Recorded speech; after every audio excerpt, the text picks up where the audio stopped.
Students gather in the theater at Crawford High School to interview each other about democracy and their role in it. They have a variety of responses, ranging from excitement to timidness. 12th grader Salima Melange's takeaway is the power of her voice. I like the experience because it just made me kind of open myself to share a little bit about how I feel about the voting and elections and just political, and to just say things in hopes of sending a message somehow. Her message will be featured in a comic book page created by her group.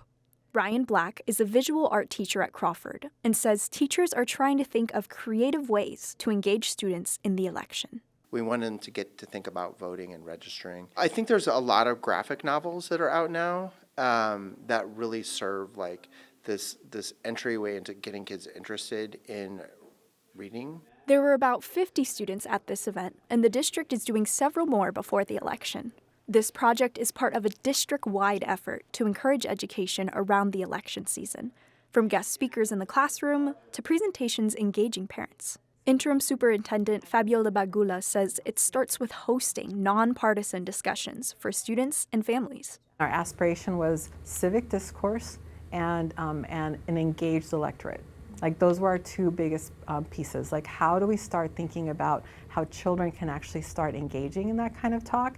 But so I guess I just wanted to say. Elsewhere in the district, both family members and the public gathered for an event about identifying misinformation. One of the reasons we're talking about misinformation specifically is to help people find tools to navigate through the sea of information out there and find solid factual information that's pretty neutral, free of bias. That was Linda Frew from the League of Women Voters.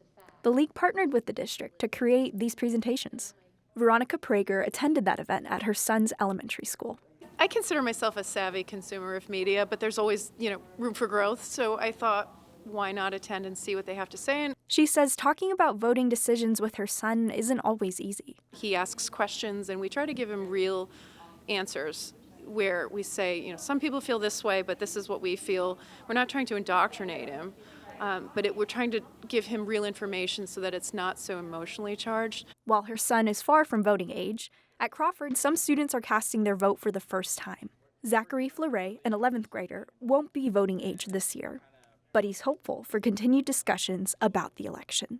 I like to see more students having more student-to-student peer discussions, but not in just friend-to-friend, on a friend-to-friend basis, on a bigger scale where we have all the students listen to some students talk about their feelings politically or whatever. And 12th grader Salima Melange, like many soon-to-be voters, isn't sure what will happen after the election. I think we're still kind of in the midst of just trying to figure out what to actually do for the future.